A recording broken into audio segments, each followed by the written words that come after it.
So we created, well, the economy created 15 million new jobs in the last 4 years. Now, almost 10 million of those were lost during COVID. Unemployment was close to, well, not record low, but lowest in a long time. If it's 50 years, 55 years, 60 years, depending on when you look at it. At the end of 2014, inflation was 2.4%. Some of you might remember a few years ago when it was almost 10. So it came down. Our economy grew by almost 3%, and the Dow Jones hit 45,000 points for the first time in history in December of last year. That seems pretty good, but there are other factors as well. So, you get a new president, obviously the president will stake out a new direction, just like any president does. So Trump, in his second term, we might approach foreign policy a little differently. We might reevaluate our relationship with friends. We might demand more of them. Ones that used to be allies, our treaties, and those that are considered enemies. We also have, this is kind of between foreign policy and economic policy, but tariffs. So I talked a little bit with students about this, and some have indicated displeasure with paying more for Canadian maple syrup. Or Mexican tequila, but that's besides the point. But if we slap tariffs or taxes on imports, then other countries will do the same. So they will reciprocate, and we end up in a trade war. And we're all worse off for that. This is the biggest piece for the economy, why the economy is the way it is right now, and we'll get to that here in a little bit. So right now, we're looking at economic contraction. That's the step before a recession. So as of a few days ago, believe it or not, people are betting on if we are entering a recession soon.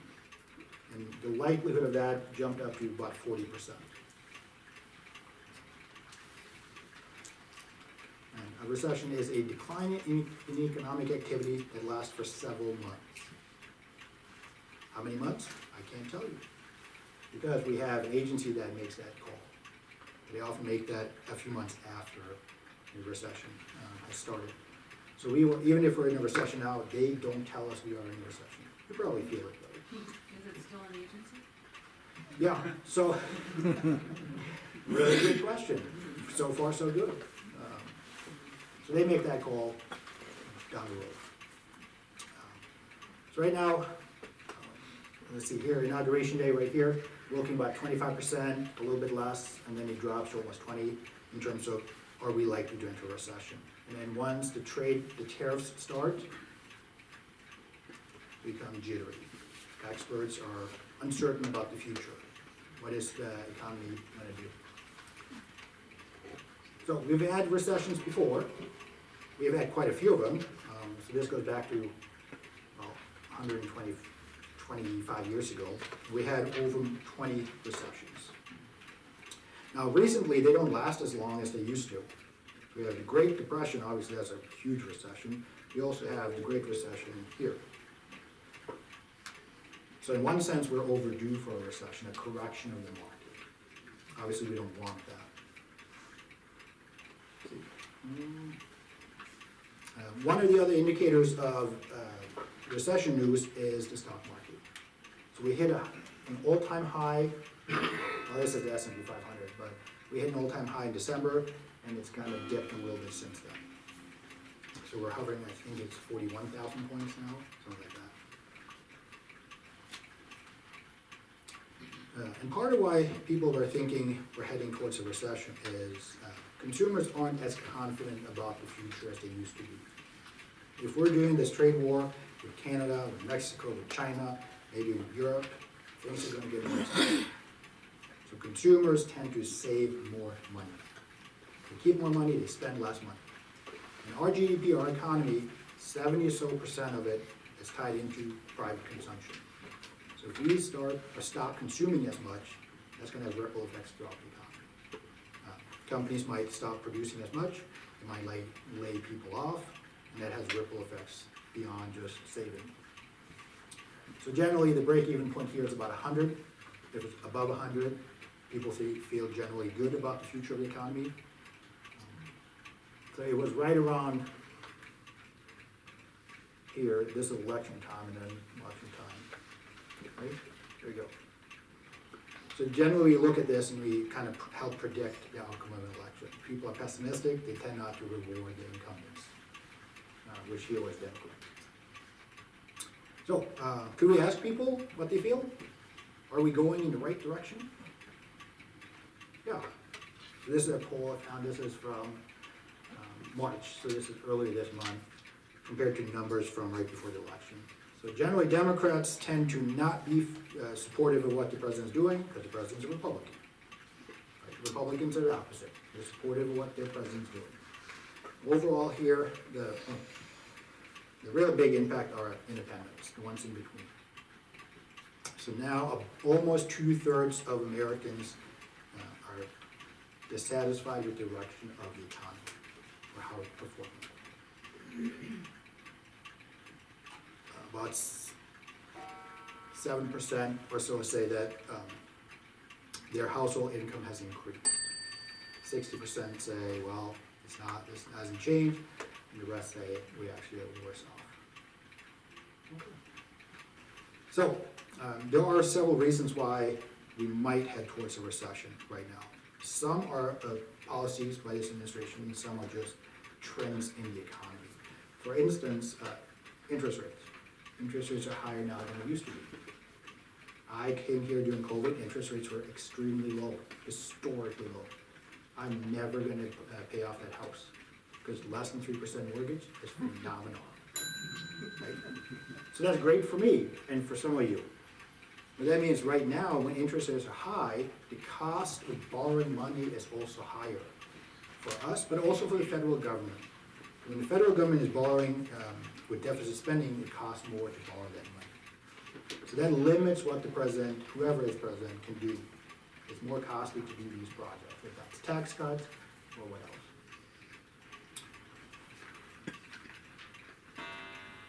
And part of these tariffs are to rectify the trade deficit. We have had a pretty big deficit under Joe Biden.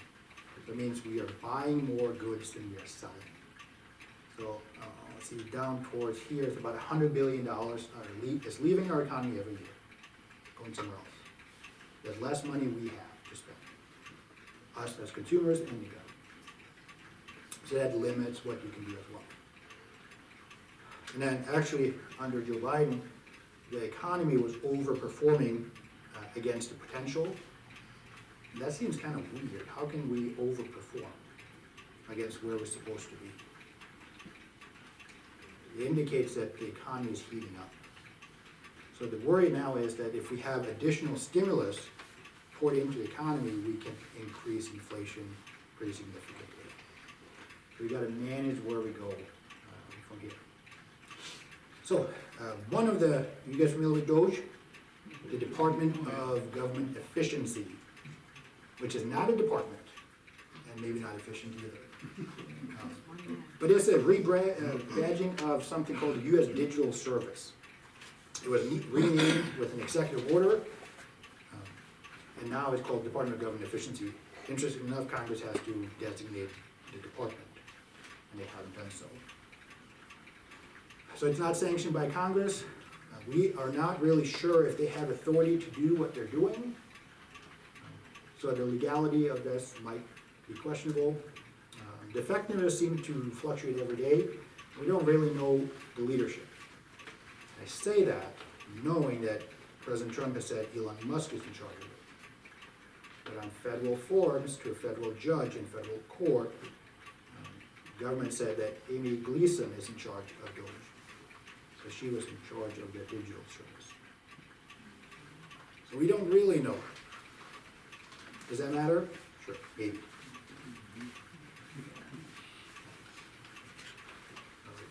So, there are some agencies that DOGE had been looking at. These are just the ones I found more information about. So some of these, they have either cut jobs or they're looking at cutting jobs. And here we're looking at cutting budgets. That includes the Department of Defense. So the goal is about 8% here. So the Department of Education, right now, about 1,300 people have been fired. 600 have left voluntarily. At the Veterans Administration, we're looking at about 80,000 jobs to cut. So does that mean it's gonna take you 2 hours to talk to somebody from the VA? 2 days. Well, I think 2 hours would be on a good day. So this could be anything from doctors to nurses to transportation workers to custodians, could be any kind of government employee. NOAA deals with weather, the National Oceanic and Atmospheric Agency, so weather people. So about 1,000 jobs. Some of you, since tax season is coming up, we're cutting 45,000 jobs at the IRS. That's nice, unless you want that refund. What percent is that? At the IRS, I'm not sure. Is it the biggest percent? It is a big percent. Sure, somebody can Google it. There you go. This is where it started, U.S. Agency for International Development, about 4,000 or so people were fired. Some of these have been reinstated. They sued, and the government administration didn't go through the proper way of firing people. And that's what I think about the second or third agency, the Consumer Financial Protection Bureau. There's over 100,000 jobs, so it's just under half at the IRS. Okay, that's still a significant chunk. Yeah. So that's 45%. So if that means they're not gonna take as much taxes, that might be okay. But anyway, let's see. So we got these other ones. This is the Center for Medicare and Medicaid Services, Department of Justice. These guys keep our planes in the air, the Federal Aviation Administration, FEMA. I don't think they're cutting a lot of people, they're cutting a lot of budgets. So if you have any disaster-related claims you're making, forget about it. Medicare, National Institutes of Health, and the U.S. Treasury. So, but part of when I was approached to do this was focusing on the Department of Education. So we're going to look a little bit more specifically at the DOE. It was founded or created in 1979, more like a housing for other programs. So before that, there's a lot of statutory programs that Congress created providing funding for education, and they are housed in different agencies. So this is more of a consolidation of education-related activities. I think it's about 93% of K-12 schools in the U.S. get some form of federal funds. And when it comes to public schools, on average, about 14% of their budget comes from the federal government.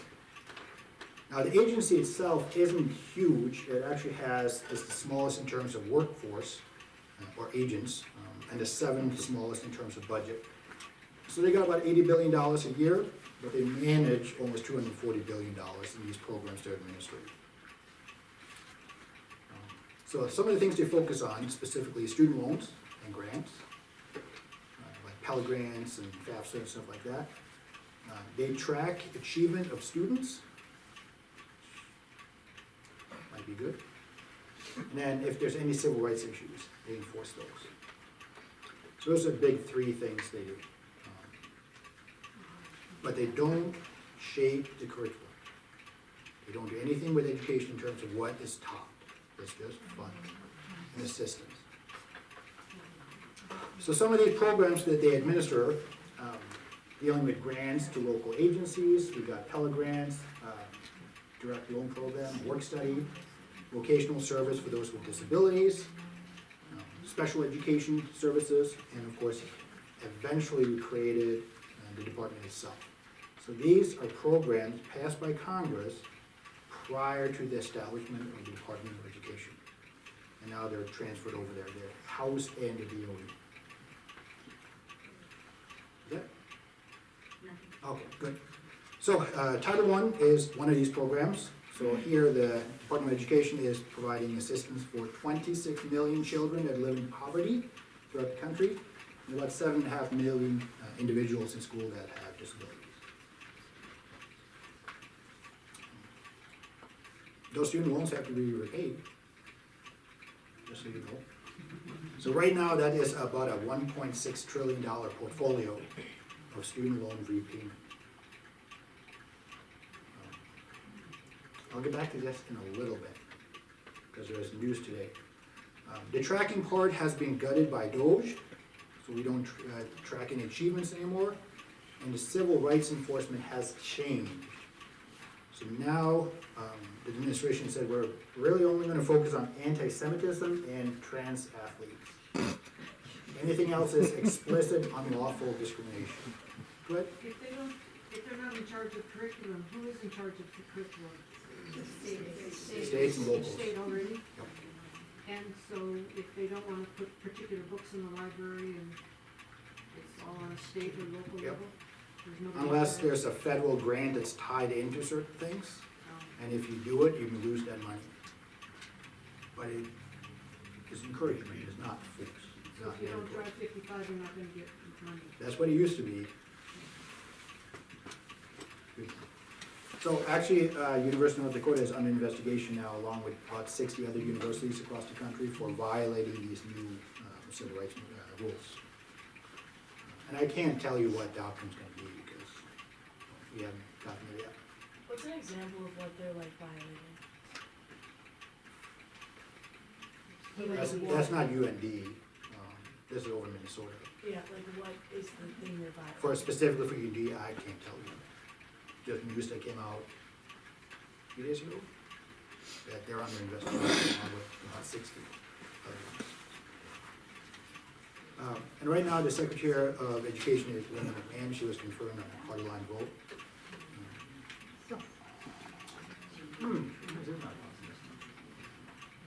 Okay. So when you go back to the Department of Education, we had about 4,400 people working there. 1,300 have been fired, 600 took that buyout and left. And also contracted buildings and facilities have been canceled. So this can be done through executive action. The president can order this. And this is from today. The executive order, I haven't read it yet. It's not available before this presentation, but the way I understood it was, even though we're gonna eliminate the Department of Education, we're not eliminating the Department of Education.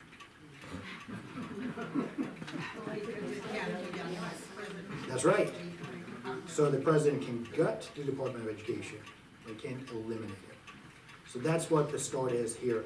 There are a couple of things that are gonna remain with the Department of Education, student loans and Pell Grants, and other things will be transferred to other agencies. The one, we talked about Title IX, that is there's not gonna be any impact on funding for low-income students and those with disabilities. That's what the president said. Those will be housed in other departments. So it's really reducing the scope of activities for the Department of Education. Yeah, because you can't cut those programs that are passed by Congress. Now, so the question really was, can the president do this? Well, he said he was gonna do it, he didn't really do it yesterday or today. Republicans, as well as Democrats in the Senate, especially Senate Appropriations, very powerful committee, deals with money. Susan Collins leads that. She said, the president can't do this. This is what Congress does. And this is very, see.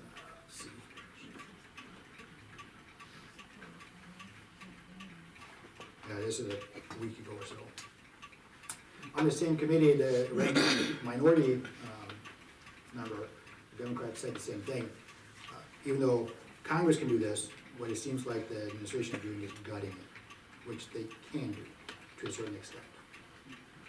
So, can the president gut or abolish the Department of Education?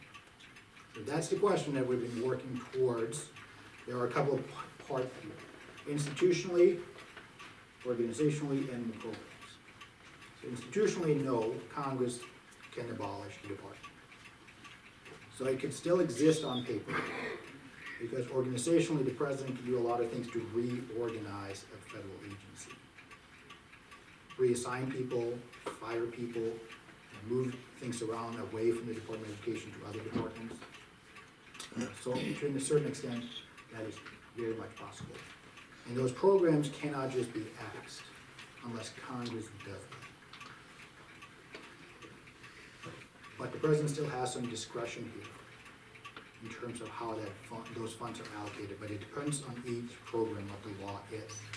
Because if Congress says, we're gonna give a bunch of money to the states, the president gets to do it. Well, then the president has the authority to do it. But if they say, this is the formula of how we allocate money, then it's a mandate. So, there are several answers to the question.